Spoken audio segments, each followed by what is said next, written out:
घंटा तो क्यों हाँ देखिए रिकॉर्डिंग स्टार्ट होएगा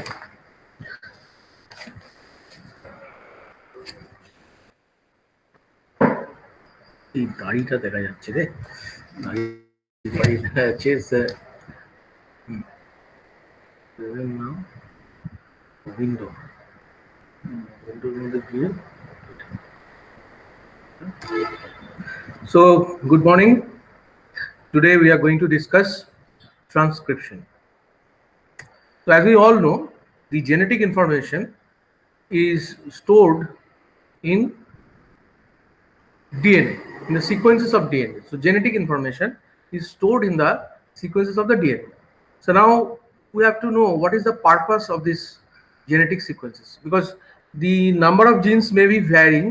There may be 600 genes in case of mycoplasma, or in maybe 6,000 in case of yeast, or it may be 25,000 in case of human beings. So the whole purpose of this genetic sequence is to get expressed. So what may be the kind of this expression? There may be two kind of this expression. One is this transcription. So this transcription is the process by which DNA sequence is converted into RNA sequence. So it is a generation of a single stranded RNA identical in sequence with one of the strands of the duplex DNA. And next is the translation, by which the nucleotide sequence of the RNA is converted to sequences of amino acid comprising a protein. So ultimately gene expression, the whole purpose of gene expression, get a protein molecule. So the whole ultimate purpose is to form a protein molecule. So we all know that the genetic sequences necessary for the synthesis of, say, one protein like insulin, this is stored in our genes.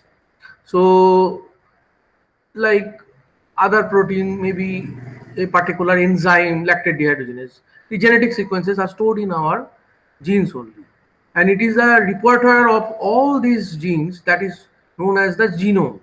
And the purpose of the DNA replication is to just it will copy the genetic sequences. As a cell division takes place and the genetic sequence is copied. But transcription is conversion of DNA into RNA. But the important thing is transcription includes formation of all type of RNA. So let us briefly look at what are the types of RNA present in our system. So we may go to the next slide where we see the RNA include two type of thing. One is the non-protein coding RNA, ncRNA. That includes three types. Large is the ribosomal RNA. That is non-protein coding.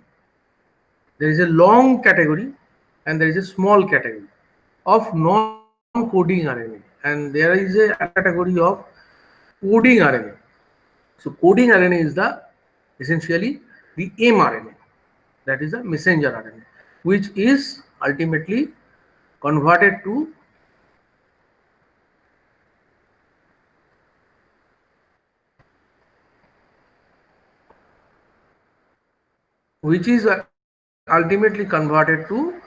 so messenger RNA is converted into protein, as we all know.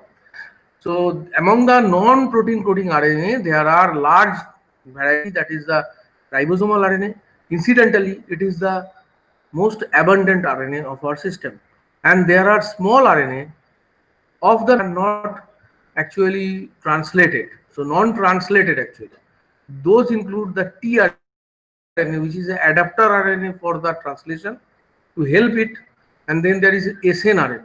You all know that is a small nuclear RNA that helps in the splicing of the premature mRNA in eukaryotes to form the mature mRNA. And ultimately there is another variety is the miRNA and siRNA. Incidentally, this miRNA and siRNA, they are the small nuclear RNA, that is the microRNA. These RNA, they are of 100 to 1000 types. They are less than 1% of the total. But incidentally, they are transcribed from genetic sequences.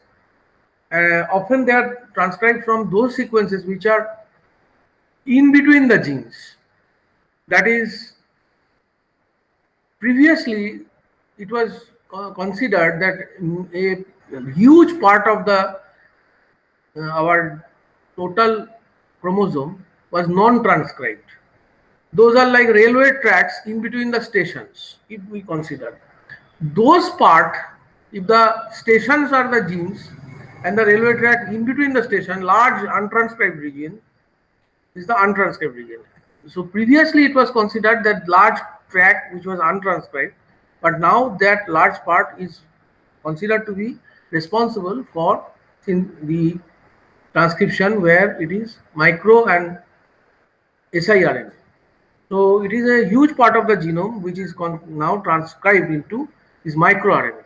All in all, the total genetic sequences present in our genome is going to be transcribed. Whether that genome, that particular RNA is going to be translated in case of this messenger RNA is, well, that is a question of transcription. That is also transcription. And whether it is not transcribed, translated, for example, this ribosomal RNA not translated, small RNA, transfer RNA not translated, small nuclear RNA not translated. The whole process includes the transcription. So transcription includes formation of the RNA from DNA and essentially formation of a DNA, single-stranded DNA, which is actually identical in sequence with one of the strands of the DNA. So let us go to the next portion. So now let us consider very important topic. What are the similarity of the DNA and RNA synthesis and what is the dissimilarity? DNA and RNA synthesis, we all know, similarity is there are general steps of initiation, elongation and termination. So both the processes, the replication whereby the genetic sequence is many copies are produced. From a CD, we are producing many CDs, compact discs, like copying the same cassette. So we are getting the same CD. So that is the replication. But transcription is from a CD, we are copying a particular few music files and getting it in a different pen drive or like that. So it is only a portion of the genome will be transcribed. So now in the case of the DNA replication, general step of, so what are the similarity in transcription and translation? There are general steps, that is initiation, elongation and termination. They are same, they are the same. Large multi-component initiation complexes. So both the case, in case of the replication, we need a replication fork. For the separation of the DNA, we need to first isolate the two strands and hold them in that isolated position, whereby the different enzyme come and act there. That is, we call it a replication fork. Here also, in case of the transcription, first you have to select the site, then you have to separate the DNA to form the bubble, transcription bubble, and we shall see how the polymerase is acting. So we need important is that polymerase, DNA polymerase, and here also RNA polymerase. Adherence to Watson-Crick base pairing rule. That is, we all know in case of transcription, the template strand is going to be, in case of replication, the template strand is going to be copied, that is adenine, and the complementary base will be thymine. Here also the same thing, except uracil will be formed as a result of replication because RNA is formed in case of transcription. Now we see the what are the differences in replication, in transcription and replication. So ribonucleotides in case of RNA synthesis, deoxyribonucleotides, that is DNTPs, are used in DNA synthesis. So we all know U replaces T in complementary base for A in RNA.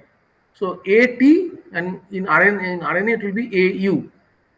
Primer is not involved in RNA synthesis, as RNA polymerase have the ability to initiate synthesis de novo. This is very, very, very important. So we repeat this thing. We remember that in case of the DNA synthesis, we need the primer, but in case of RNA synthesis, primer is not required. So only a portion of the genome are vigorously copied into RNA, but the entire genome must be copied in case of the only a portion of genome is copied in case of the transcription. So it is very clear. It is like something we have in our kitchen. We have the provision to make rice, make a curry, or make tea, or coffee like that. As a guest come, we serve with tea and some confectionaries. So then I may make the tea. After 1 hour, after 2 hour, I may offer him some with some sumptuous breakfast like that. Then I shall make that chapati and different curry. For dinner, as in time arises, I will offer the grace something else. But I have all the provision to produce everything.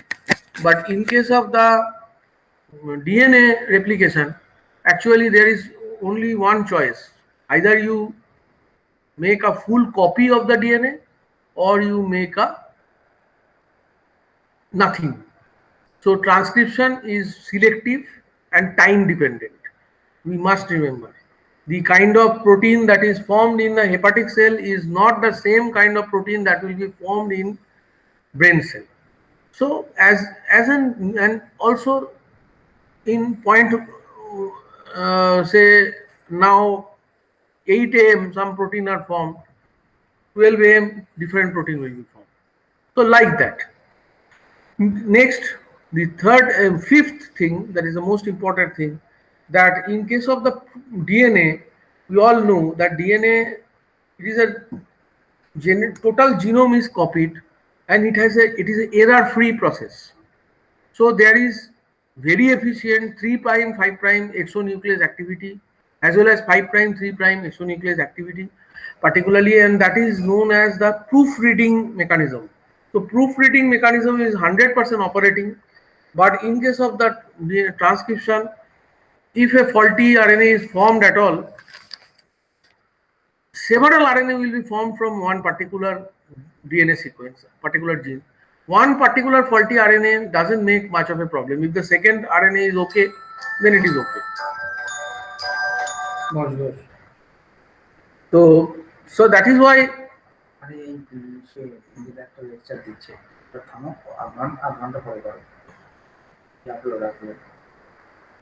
so that is why we are very much the proofreading aspect is not so important in case of transcription. So once again we repeat what are the differences between the transcription and replication. Ribonucleotides, U replaces T, primer not involved, portion of the genome and they are in the entire genome, and proofreading is not so important, but we shall see some form of proofreading goes on. Next we go to the enzyme, that is the RNA polymerase. So in case of the prokaryote and in case of the eukaryote, the two different set of enzymes are utilized. In case of a prokaryote, the enzyme is the RNA polymerase.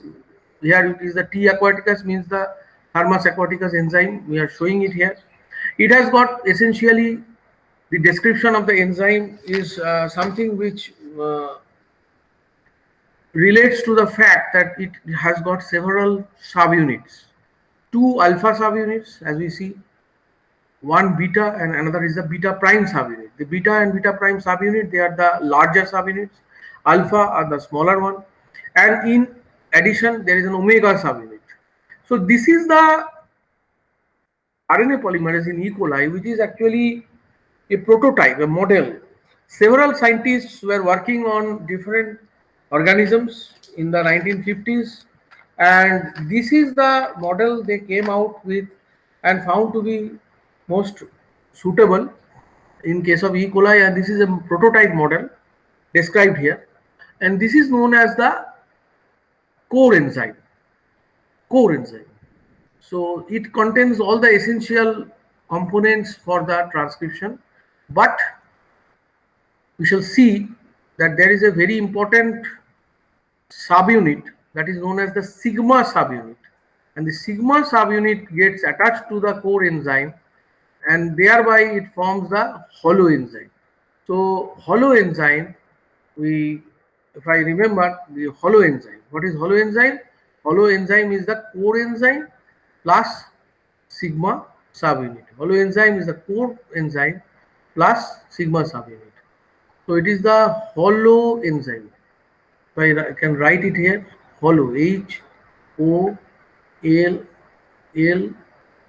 hollow enzyme.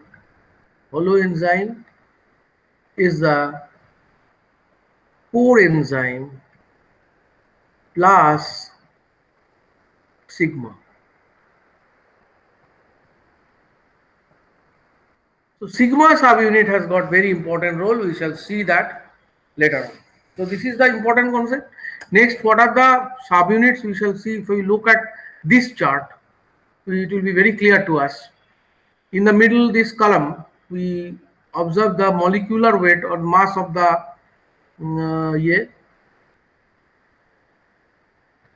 40,000 each.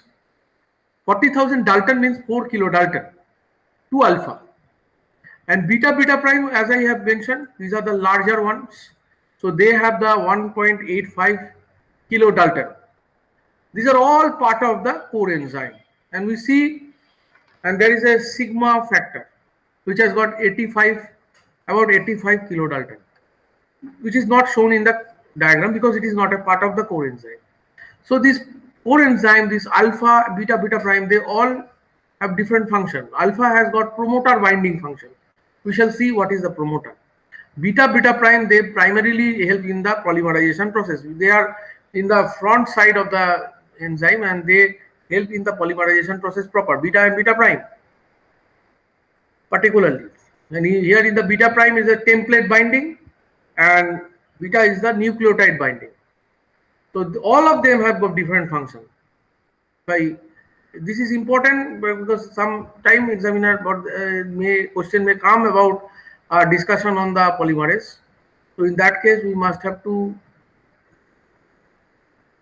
be able to answer. So primarily sigma is a sigma extra factor. This is important for initiation of the polymerization, sigma factor. But this beta nucleotide binding and beta prime is the template binding, and alpha is the promoter binding. So these are the some of the things which we must know. Now coming to the polymerization process proper, that is the RNA polymerase function. So here in this again in this diagram, this is a ball and stick model of the RNA polymerase. Here we see that there is this enzyme which has got an active site, and important thing to note is that in that active site there is a magnesium. So we have two magnesium atom in this active site of the enzyme. So magnesium atom is very much important in this polymerization process, and we have this RNTP there that is shown here. This is RNTP and this is the RNA chain. Here it is the RNA chain and it is the RNTP. RNTP is the new ribonucleotide phosphate that is coming, and this active site contains 2 magnesium ion. So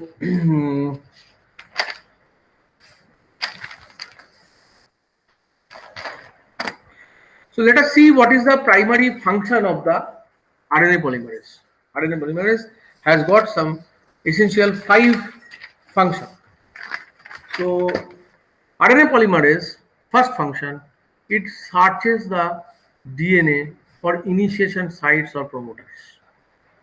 So it is a very important thing. It searches the DNA for initiation site or promoters. Suppose a person comes and wants search area and searches land where a suitable building can be made.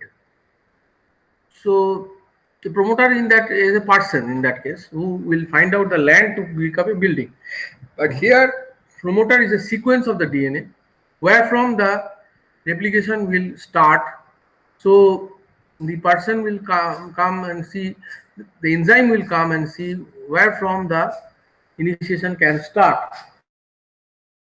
So it is the promoter sequence which will actually identify, it is the initiation site. So DNA has got its own activity where the initiation, uh, the polymerase has its own activity where it will look after the initiation sites. It is inbuilt in the polymerase to look after for those initiation sites. Next, in the polymerase itself, there is some activity to unwind the DNA. To unwind the DNA of about 17 base pair. So we shall see what is the that is the transcription bubble. We shall see. So we must remember that is about 17 base pair of the double-stranded DNA. Unless and until that double-stranded DNA is unwound, therefrom, how come we can get a particular strand whereby the polymerization will take place? For the polymerization, whether it is a DNA replication or RNA replication, it is a polymerization. So it need to be based on one particular strand. So it is most important to isolate in case of the replication, in case of the transcription. So that is the about 17 base pair of the duplicate DNA that is isolated. Next is the correct ribonucleoside triphosphate has to be brought. So against that template strand, a correct base sequence base will be selected to be like in this diagram. So there is adenine here. So after transcription, we will get uracil. There is cytosine here. After transcription, we will get guanine. So that correct base has to be recruited. If the right term we use, the correct base has to be recruited. This work is done by the polymerase. So the process is repeated many times as the enzyme moves along the DNA template. RNA polymerase is completely processive. What does it mean? It means that for a particular transcription, a cycle of transcription, a single transcript, a polymerase will do the entire thing. It will separate the DNA, it will recruit it will select the promoter, it will select the initiation site, it will separate the DNA, it will make the polymerization process, it will complete it, and it will termination, complete. Everything will be done by one single polymerase. Rather, it will do several transcripts, but it will not leave midway. So it is completely processive. A transcript is synthesized from beginning to end from a single RNA polymerase molecule. Next, coming to the termination. So it detects the termination signal. So it has to know where I have to end. So the end also is selected by this RNA polymerase, the end point. And in case of the fifth point, in case of particularly eukaryotes, this fifth point is important. It interacts with the activator and repressor proteins that modulate the rate of transcription. As I have told in the earlier discussion, that not all the RNA will be formed in this transcribed from DNA at the same time and at the same speed or at the same cells. Hepatic cell, different set of proteins. Brain cell, different set of proteins. After fasting, a set of protein. After feeding, different set of protein. So it is how it is decided. It is decided only by certain other proteins, that is those are known as activators and repressors. They basically act on the DNA and regulate it. Which proteins will be expressed. When I shall make tea, when I shall make coffee, when I shall make meat, when I shall make fish. That is decided by the house owner. But here it is decided by the system, and system act through some activators. Activators will activate the transcription, repressors will repress. That means they will stop the transcription. So those proteins will act on the DNA, some other sequences of the DNA. Thereby the polymerase will then not It will act faster or it will stop. So the polymerase act doesn't understand the hormone or any other signal. Polymerase understand the command given by this activator or repressor proteins that modulate the rate of transcription initiation. So it is important that the initiation process is the most important process that is under regulation. So total system is regulated by initiation. So coming to the entire discussion of the RNA polymerase, in case of the eukaryotes, we have got a robust RNA polymerase enzyme made up of the core enzyme and the hollow enzyme. And the core enzyme is made up of the 2 alpha and beta beta prime and omega, and that associated with the sigma makes a hollow enzyme, the total whole hollow enzyme. And it has got several molecular weights, different molecular weights, larger and smaller ones, and they have got different type of functions. So we have to know those things. And finally, what are the, in a nutshell, what are the function of the RNA polymerase? Now we have to go to the separate section, that is the, and also the structure of the enzyme, whereby we see that it has got the active site, 2 magnesium atoms, and we shall discuss them later on. So this is the first part of our discussion, and coming to the last part of this discussion of the first talk, we must know that, as we see, this is most important thing, that this is a DNA sequence. 5 prime end, this is the 5 prime end, 5 prime end, and 3 prime end, opposite. So this is the 3 prime end. Now we have to know that if we consider the total DNA molecule, this particular DNA, this is the 5 prime end. But we must know that there is a gene A, that is gene A, and there is a gene B, and there is a gene D. These 3 genes, there is something in common. What is the thing in common? They all have the gene A, the reading sequence is 5 prime to 3 prime in comparison to this strand, so the above DNA strand. But the gene C is read in the opposite direction. So in case of the gene C, the 5 prime end will start from this end. So let us not forget the gene C for the time being. So for gene A, for gene C, and for gene D, when the transcription will take place, the important thing is to note, as the definition says, when the transcription will occur, at the end of the transcription, we have to see this diagram. Please, everyone, take a very strong, a good notice of this strand. There is a coding strand. This is a coding strand. So this above strand is the coding strand, 5 prime end, and this is the 3 prime end. This is the DNA because it is shown here, thymine, then there is adenine, cytosine, like that. This is a coding strand. Suppose this is a gene, it is now transcribed. The other strand is known as the non-coding or template strand. Why it is non-coding? Because the transcript that is formed will have UACG. It is similar to this coding strand, TACG, except T replacing U replacing T, but TACG and UACG. So they are same. So that is why the transcript will be same as the template strand, except thymine and uracil issue. But otherwise, template coding strand and transcript will be the same. But transcript will be complementary to the what strand? That is the template strand. So transcript will be same as the coding strand. And transcript will be just opposite to that of the template strand. So that is why the template strand is also called what? Non-coding. So template strand is also known as non-coding strand. Non-coding. So it is also known as non-coding, the template or non-coding.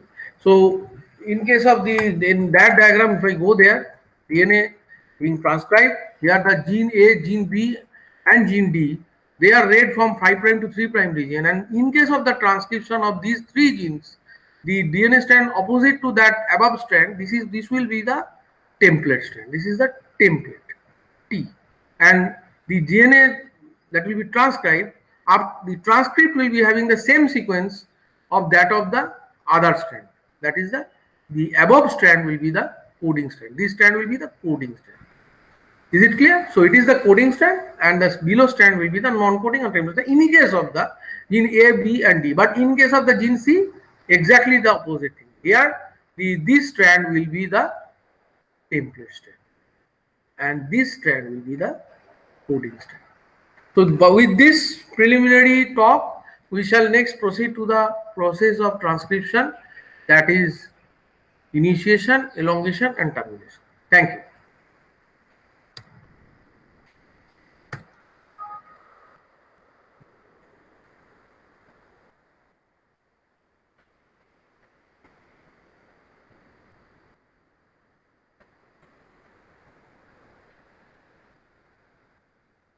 কি করব? আমরা ওটাকে of করবো কি করে? যে stop recording দেখা যাক কিরকম হয়েছে। Yes, yes, yes. Stop recording. Stop.